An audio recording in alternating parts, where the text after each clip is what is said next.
What's up, YouTube? Welcome back to Celio's Network. Today I've got another Dallas Regionals kind of short meta forecast with a deck profile for you guys.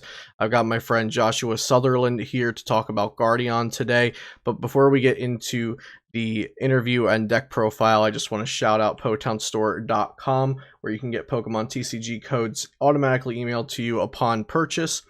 They currently have Cosmic Eclipse codes and also the new Meowth VMAX codes in stock, so use code Celio for 5% off there. And then also flipsidegaming.com, where I write free articles, and you can get 10% off there with code Celio, all caps. Hey man, what's up, Josh? How are you doing, man? I'm pretty good. Just had an interesting day, but I'm happy to be here and Word. So why don't you tell the viewers a little bit about yourself? You've been having a pretty great season, so maybe let them in on that a little bit. Yeah, for sure. So as Luke said, my name is Joshua Sutherland, and I've been playing for about 6.5 years now overall. My most recent accomplishments are 17th at Daytona, day 2 at AC 71st, and then I got 33rd at Knoxville. So I've been bubbling a lot of tournaments. Still getting points and got money at Daytona. I also got Top 120 at San Diego. Nice. And I believe you're in somewhere in the running for stipend rewards this quarter. Yeah, I didn't do well this past week at Cubs. I'm currently 33rd for a stipend right now, but the 16th spot is like 2, and I'm at like 203 right now. So if I do well at some Cubs this weekend, I can definitely get back.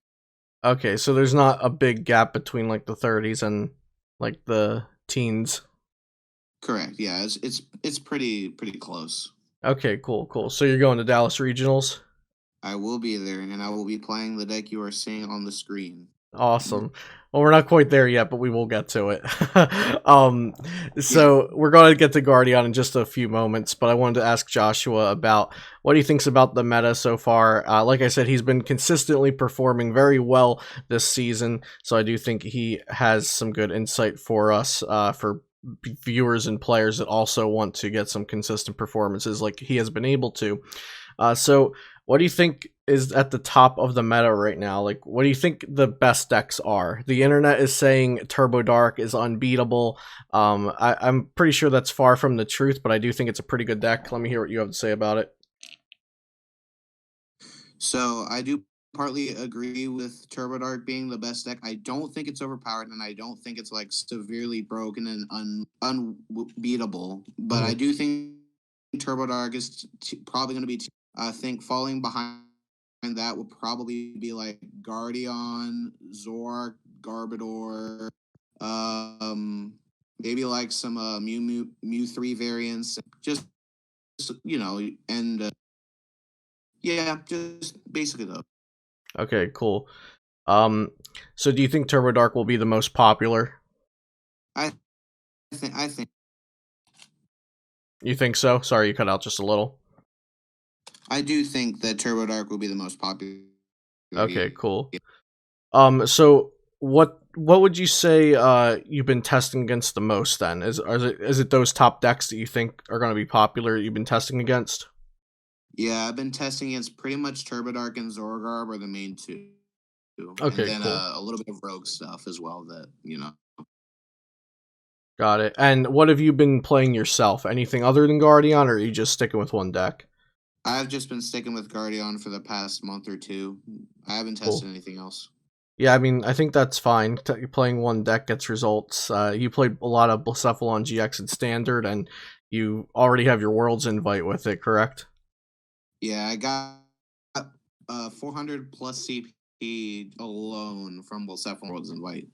Yeah, and then Drew Cate's a good example of playing Gardeon and just jamming that a bit, and he did well in both formats with it so far this season. So I don't think there's anything to knock about just picking one deck and getting good with it. Gardeon is a deck that I don't think the lists are really varying too much. I've seen most decks kind of looking like the same kind of cookie cutter list that topped at Portland, and I believe there was also one in top at Richmond. And it's, the Guardians, Aromatisse, and you're playing the healing packages.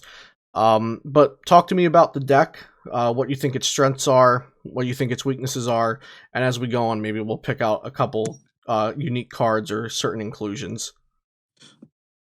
Okay, so yeah, like you were saying, Gardeon is the free cookie cutter, like the max potions, the ace roll, the AZ, and but my favorite thing to do, like set up with the deck, is like what basically everyone does. Just set up a 3 or 4 magical miracle plus, and it's very strong and expanded, especially because people are playing like Ultra Ball for Shaman, Dedenne.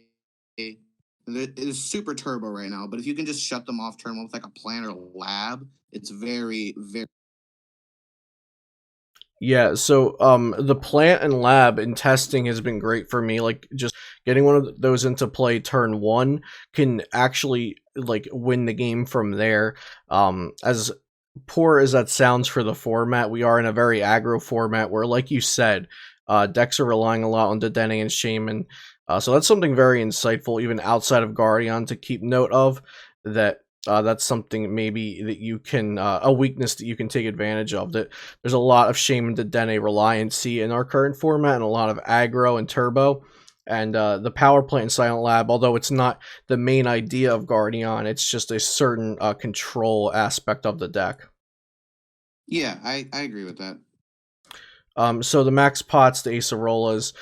Do you like having the AZ? Do you ever find it useful?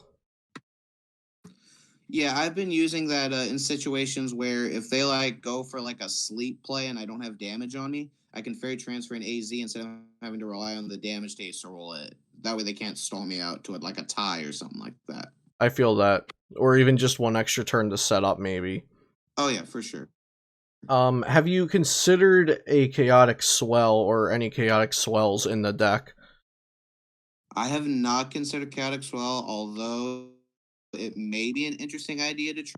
But Okay. the power plant in the lab turn one has just been insanely good for me. Yeah, I understand that. So the chaotic swell for me in testing has been for the Mewtwo Mew matchup because they rely on having Dimension Valley in play, but maybe putting in chaotic swells is sacrificing more matchup points in the matchups where the power plant and lab are good, but also power plant and lab are also very good versus Mewtwo Mew as well. Yeah, and most of the time, the most stadiums they'll play is probably like 4. Hmm. So as long as you're careful with your stadiums, you should be able to out stadium them. As long as you can like get rid of if they play like a Mars Shadow or. Yeah, so like the chaotic swell usually is forcing them to also find a field blower in addition to the stadium, but like you said, the power plant lab is very strong, so maybe that's not something you want to sacrifice for a matchup where the power plant and labs are also strong in. So the Megalopony Jigglypuff, I think that's been in most lists I've seen on the internet. It's being pretty popularized now. Does Jumping Balloon get a lot of value for you, and in what matchups?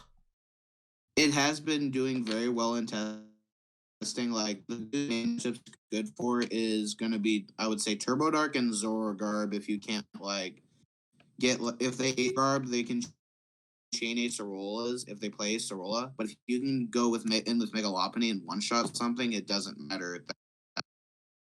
Yeah, for sure. Because you can even two-shot two Zoroarks with Megalopony, correct? Like if they have enough GXs down, I guess. Yeah, because they're gonna have like 2 Shaman, 3 Zoroarks out, and yeah, they're enough to where you can get so. And, oh yeah, and a Lele. They're gonna have a Lele for Ridge. Yeah, so probably 3 Zoroarks and then a support Pokemon here and there. Yeah, And maybe a lot of them are playing counter gain Lopunny Jigglypuff themselves, but you'd have to have 3 GXs on board for that to work against this deck. Um, so this deck isn't really susceptible to Megalop as much as most of the tag team decks are. no, because you can ration out GX tag teams you play in the games. Hmm. Most of the time, you only need like 2 Guardians out at a time. Yeah. Some matchups you only need 1. Hmm. So what makes you feel like this deck is safe? Or before I ask you that, do you think this deck is safe, or are you going for like win the tournament kind of thing with this deck? I feel like this is a safe play if you want points, just because power planting your opponent and then doing magical miracle and power planting your opponent just can win you games. So. Yeah, I definitely feel that. So, matchup wise, do you think the meta is continuing to look like this will be a safe play then? Yeah, I could see that. Like, if people play Turbo Dark and Zorgarb, like, and just some other like GX heavy tag team decks that rely on abilities, I think Gardeon's a really good play. Awesome. And is there any kind of meta shifts that would scare you off of playing Gardeon? Trying to think. Maybe Eggrow would be like if people hype on Eggrow and like I don't know. I think it's really just Eggrow. Okay. From what. Well, you do play the Hood for Eggrow, so Yeah. But like you said, I have Hood, which if I can just slap it on for one turn and then KO their plume, yeah, it doesn't matter, and then also attack with Aromatisse. Really, yeah. I can't think of anything that's really that bad for it. Cool. All right. And then you have a Skyla in here.